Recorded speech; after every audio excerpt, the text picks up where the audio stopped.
আমার উম্মতের সব আমল আমার কাছে পেশ করা হলো। ফাওয়াজাদতু মাহাসিনা আমালিহা আও ফি মাহাসিনি আমালিহা, আমি সবচেয়ে ভালো নেকি দেখলাম, উত্তম নেকি দেখলাম আল আযা ইউমাতানিত তরিক, ওই নেকি যে নেকিগুলি রাস্তায় আবর্জনা কষ্টদায়ক জিনিস পড়েছিল সরিয়ে দেওয়ার কারণে হয়েছে। ওই নেকি সবচেয়ে উত্তম নেকি। রাস্তায় একটা কুকুর মরে পড়েছিল, সরিয়ে দিয়েছে, এই নেকিটা আমার কাছে সবচেয়ে উত্তম নেকি।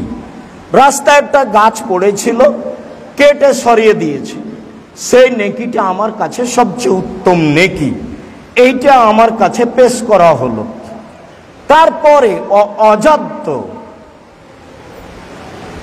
মাসাবি আমালিহা, আমার উম্মতের সবচেয়ে যেটা খারাপ নেকি পেলাম সেটা হলো এই আন-নুখাতু ফিল মসজিদ, আন-নুখাতু তাকুনু ফিল মসজিদ ওয়ালা তুদফানুহা। মসজিদে শিকান, মসজিদে ময়লা পড়ে আছে, তা পরিষ্কার করা হলো না। এইটা সবচেয়ে খারাপ পাপ, পাপ হিসাবে আমার কাছে পেশ করা হলো। যত পাপ আছে তার মধ্যে সবচেয়ে খারাপ পাপ হলো আমার কাছে যেটা পেশ করা হলো, মসজিদ পরিষ্কার করা হলো না, সেই পাপটা সবচেয়ে খারাপ পাপ আমার কাছে পেশ করা হলো। সম্মানিত দ্বীনী ভাই বোন, পাড়ায় পাড়ায় মসজিদে তৈরি করবেন এ কথাই ঠিক, তাকে পরিষ্কার পরিচ্ছন্ন রাখবেন এ কথাই ঠিক, আমাদের এই মসজিদকে পরিষ্কার রাখতে হবে এ কথাই ঠিক। আল্লাহ তাআলা কাবা ঘর এবং মসজিদে নববীকে পরিষ্কার রাখতে বলেছেন। ইসমাইল এবং ইব্রাহিম বাপ বেটাকে বলেছেন যে এই কাবা ঘর তোমরা পরিষ্কার রাখো, যার কারণে কাবা ঘর এবং মসজিদে নববী সরকারিভাবে পরিষ্কার করা হয়। হাজারো লাখো কর্মচারী আছে তা পরিষ্কার করার জন্য। এরপরে আমরা যাই মসজিদের ব্যাপারে সতর্কবাণী। আয়েশা রাদিয়াল্লাহু তাআলা আনহা বলেন, লানাল্লাহু তাআলা আল ইয়াহুদা ওয়ান নাসারা আল্লাযী ইত্তাখাযু কুবুর আনবিহিমাল মাসাজিদা। ইহুদি খ্রিস্টানের উপরে আল্লাহ অভিশাপ করেছেন। কেন? তারা কবরকে মসজিদে পরিণত করেছে। ইহুদি খ্রিস্টানের উপরে আল্লাহ অভিশাপ করেছেন। কেন? তারা কবরকে মসজিদে পরিণত করেছে। জুনদাব রাদিয়াল্লাহু তাআলা আনহু বলেন, আমি রাসূল সাল্লাল্লাহু আলাইহি সাল্লামকে বলতে শুনেছি, আল্লাহ রাসূল বললেন, শোনো, ইন্না মান কানু ক্বাবলাকুম কানু ইয়াত্তাখিজুনা কুবুর আম্বিয়াহিম ওয়াস সালিহিম মসজিদান। পূর্বের মানুষেরা নবীর কবরকে এবং সৎ মানুষের কবরকে মসজিদ তৈরি করত। আলা ফালা তাত্তাখিজুল মসজিদা কুবুরা মসজিদান, কখনো তোমরা কবরকে মসজিদ করো না, কখনো তোমরা কবরকে মসজিদ করো না, কখনো তোমরা কবরকে মসজিদ করো না। আবু হুরায়রা রাদিয়াল্লাহু তাআলা আনহু বলেন, রাসূল সাল্লাল্লাহু আলাইহি সাল্লাম বলেছেন, লা তাজালু কবরি ওয়াসানান ইউবাদু, আমার কবরকে ইবাদতের জায়গা করো না, আমার কবরকে ইবাদতের জায়গা করো না। ইস্তাদ্দা গাজাবুল্লাহে আলা কওমিন ইত্তাখাযু কুবুর আনবিহিম মাসাজিদা, ওদের উপরে আল্লাহ বেশি অসন্তুষ্ট হন যারা কবরকে মসজিদ করেছে। আবু সাঈদ খুদরি রাদিয়াল্লাহু তাআলা আনহু বলেন, রাসূল সাল্লাল্লাহু আলাইহি সাল্লাম বলেছেন, লা তুসাল্লু আলাল কুবুরে, কবরের উপরে সালাত আদায় করো না।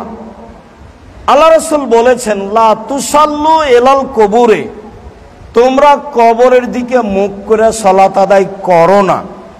অনেক বর্ণনায় রয়েছে লা তুসাল্লু বাইনাল কুবুরে, কবরের মাঝে সালাত আদায় করো না।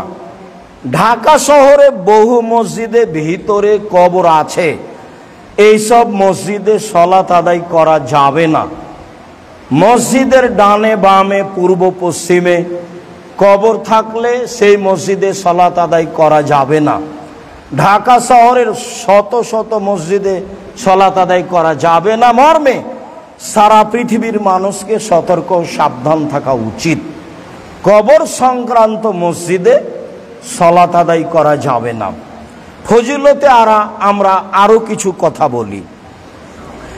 আবু হুরায়রা রাদিয়াল্লাহু তাআলা আনহু বলেন, রাসূল সাল্লাল্লাহু আলাইহি সাল্লাম বললেন, আলা আদুল্লাকুম মাইমুল্লাহু বিল খাতায়ার ফাবেদারাজাত, আমি কি তোমাদের এমন আমলের কথা বলে দিব না যাতে পাপ মিটে যাবে, মান বেড়ে যাবে?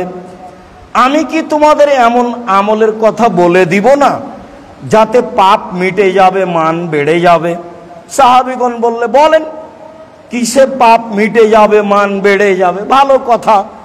আল্লাহ রাসূল বললেন, ইসবাগুল উযু আলাল মাকারিহি, কষ্টের সময়, শীতের সময় ভালো করে ওযু করলে পাপ মিটে যাবে, মান বেড়ে যাবে।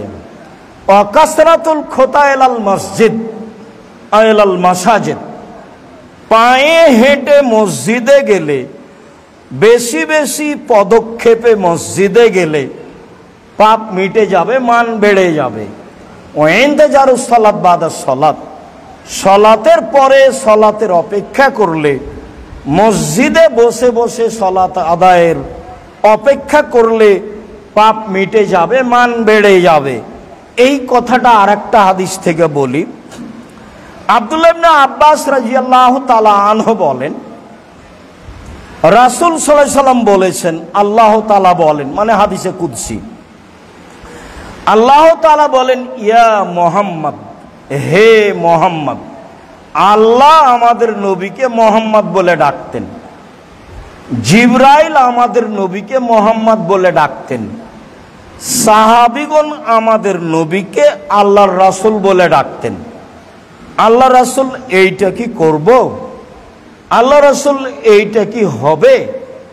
তো আল্লাহ আমাদের নবীকে মুহাম্মদ বলে ডাকতেন, জিবরাইল আমাদের নবীকে মুহাম্মদ বলে ডাকতেন, সাহাবীগণ আমাদের নবীকে আল্লাহ রাসূল বলে ডাকতেন। আর ভারত, বাংলাদেশ, পাকিস্তানের আলেম ওলামা জনগণ বলে হুজুরে পাক সাল্লাল্লাহু আলাইহি সাল্লাম।